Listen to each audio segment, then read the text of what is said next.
जय गुरुदेव। यदि आप भी चाहते हो कि आपकी किस्मत खुल जाए, आपका व्यापार, बंधा हुआ व्यापार आपका खुल जाए, पैसे में बरकत होनी शुरू हो जाए, आपकी किस्मत का एक ताला जैसे खुल गया हो, ऐसा चमत्कार आप चाहते हो, तो आपको ये छोटा सा उपाय जो है व्यापार के लिए अति उत्तम है, व्यापार के लिए बहुत ही प्रभावशाली है। अपने व्यापार स्थल पर एक ऐसी ऊर्जा प्रकट करेगा जिससे आपके व्यापार की गति बढ़ने लगेगी। यदि उस जगह पर, आपका व्यापार स्थल पर यदि कोई समस्या होगी, कोई दिक्कत होगी, या फिर कोई वास्तु का प्रॉब्लम होगी, या ऐसा कहे कि आपका व्यापार किसी ने बांध दिया है, या फिर आपके व्यापार पर किसी की बुरी दृष्टि है, तो ये जो समस्या है ये मात्र यह एक छोटे से उपाय से हो जाएगी। इस उपाय से ये सारी समस्याओं का समाधान आ जाएगा। बहुत ही पावरफुल, शक्तिशाली, प्रभावशाली यह उपाय है। इस उपाय को आप अवश्य करके देखिएगा। अपने व्यापार के लिए आपने चाहे अनेकों उपाय कर लिए होंगे, मगर यह उपाय ऐसा है, एक दिन में करते ही आपको पता लग जाएगा कि हाँ, यह उपाय वाकई में इतना प्रभावशाली है और सच में यह प्रभाव उसका दिखाता है। उसकी जो ऊर्जा उससे प्रकट होती है वह हमें महसूस होने लगेगी।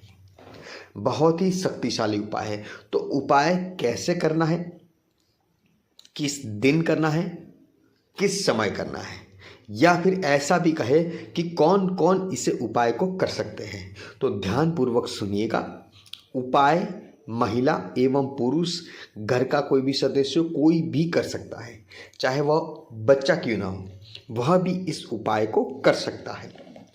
आपको क्या करना होगा, आपको छोटी सी कांच की डिब्बी यदि आपको प्राप्त हो जाए तो वह लानी है। यदि कांच की डिब्बी नहीं मिलती तो चलेगी, कोई प्लास्टिक की डिब्बी हो, मगर आर पार दिखना चाहिए, जैसा हमने फोटो में दर्शाया है।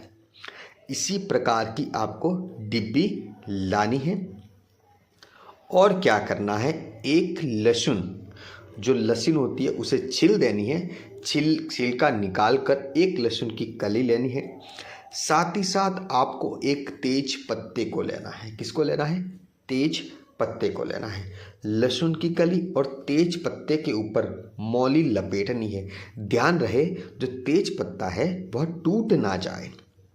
उसके ऊपर मौली लपेट कर थोड़ा सा ब्रास कपूर का टुकड़ा हो, जिसे हम भीमसेनी कपूर भी कहा जाता है, जिसे शुद्ध कपूर भी कहा जाता है, तो वह कपूर के 2 टुकड़े उस डिब्बी में पहले रखिएगा। फिर जो हमने बताया है, मौली लपेट कर लहसुन की कली को उसके अंदर रख दीजिए।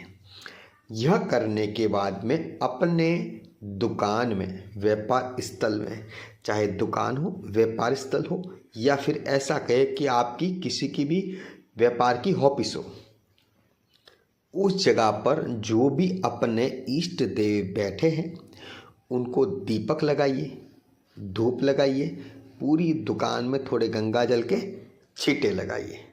फिर इसके ऊपर भी गंगा जल के छींटे लगा दीजिए। दुकान में धूप दीप शुरू कर दे। उसके बाद में क्या करना है, इसको धूप में से थोड़ा घुमा दीजिए। अपने दुकान में सभी जगह पर इस डिब्बी को अपने हाथ में लेकर घूमिए, सभी कोनों में घूमिए। दुकान के आसपास थोड़ा बाहर आकर, थोड़ा बाहर दुकान के आगे वाला हिस्सा होता है ना, उस जगह पर थोड़ा चलिए। चलने के बाद में वह डिब्बी जो है अपने व्यापार स्थल में, जहाँ पर आप पैसे इत्यादि रखते हो, उस जगह पर रख दीजिए। इतना केवल आपको उपाय करना है। सोमवार के दिन, रविवार के दिन, मंगलवार के दिन, केवल आपको गुरुवार के दिन यह उपाय नहीं करना है। बाकी अन्य दिनों में किसी भी दिन कर सकते हो, सुबह सुबह में कर सकते हो, शाम के समय भी आप यह उपाय कर सकते हो। अच्छा, आपको हमने बताया इस डिब्बी को हाथ में लेकर दुकान के सभी कोनों में घूमना है।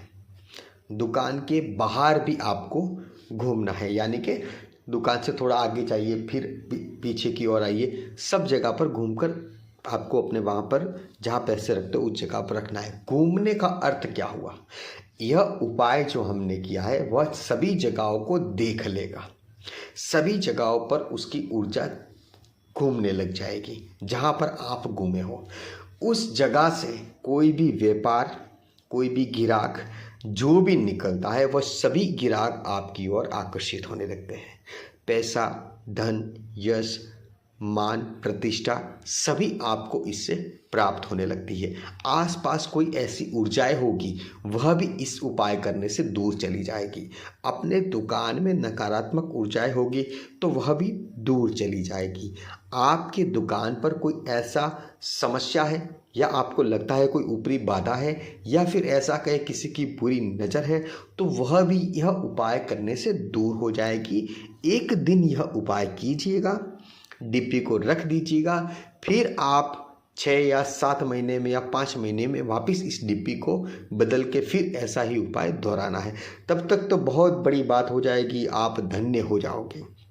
एक दिन में यह फायदा दिखाता है तो 6 महीने में तो क्या क्या नहीं कर देगा। बहुत ही प्रभावशाली उपाय। ध्यानपूर्वक आपने उपाय जो है अच्छे से सुन लिया होगा। यदि नहीं समझ में आए तो इसको दोबारा सुनिएगा। इसी के साथ जय गुरुदेव, जय माँ पद्मावती।